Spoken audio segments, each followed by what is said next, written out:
as we love ourselves, and I hope that will teach you to imagine. Now, what news? Letters, my lord, from Hamlet. This to your majesty, this to the queen. Who brought them? Sailors, my lord, I saw them not. They were given me by Marcellus. He received them of him that brought them. They should hear them. Leave us.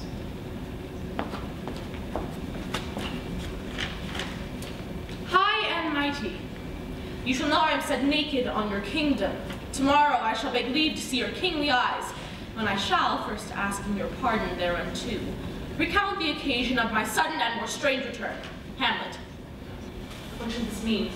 Are all the rest come back, or is some of use? Or am I supposed to know you the hand? 'Tis Hamlet's character, naked.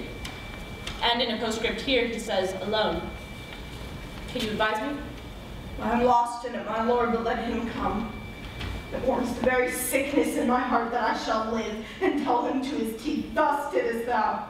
If it be so, as how it should be so, how otherwise?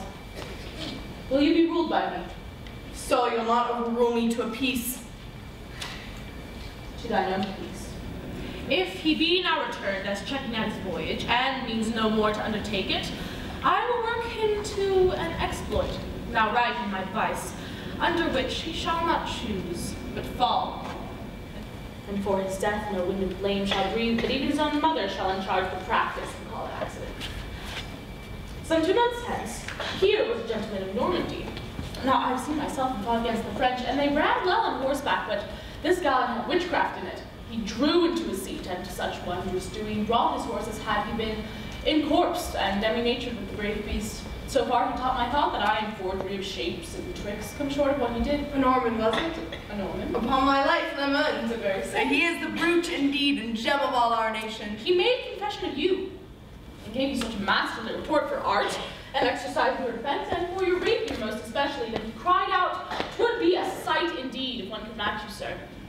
This report of his did Hamlet so envenom with his envy that he could nothing do but wish and beg your sudden coming over to play with him. Now out of this. What out of this, my lord? Laertes, was your father dear to you? Or are you like a painting of sorrow, a face without a heart? Why ask you this? Not that I think you did not love your father, but I know that love is begun by time. And I see that in passages of proof, time qualifies the spark and fire of it. Hamlet comes back. What would you undertake to prove yourself your father's son indeed, more than in words? To cut his throat at the church.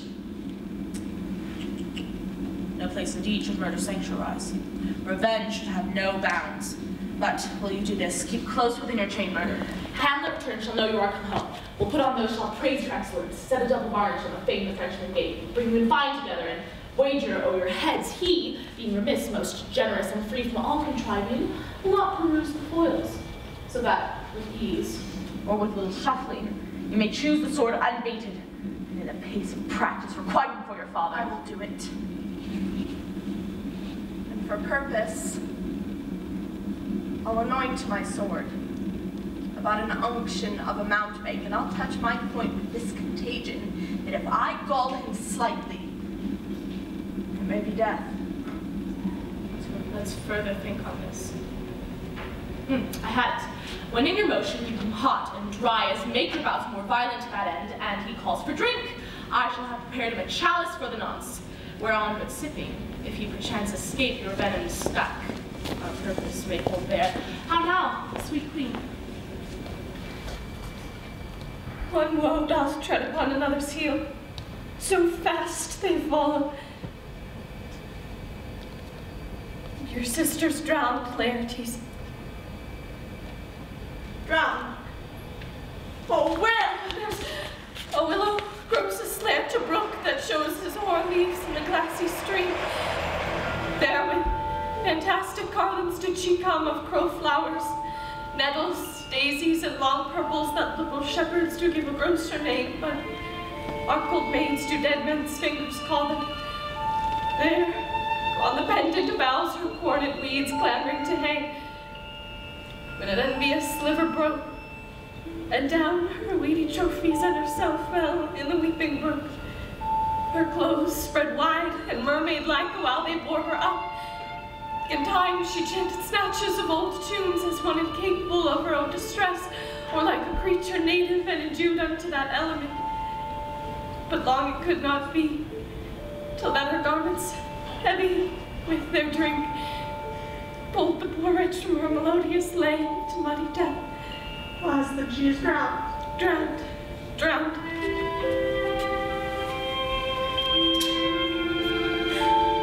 Much of water hast thou, poor Ophelia,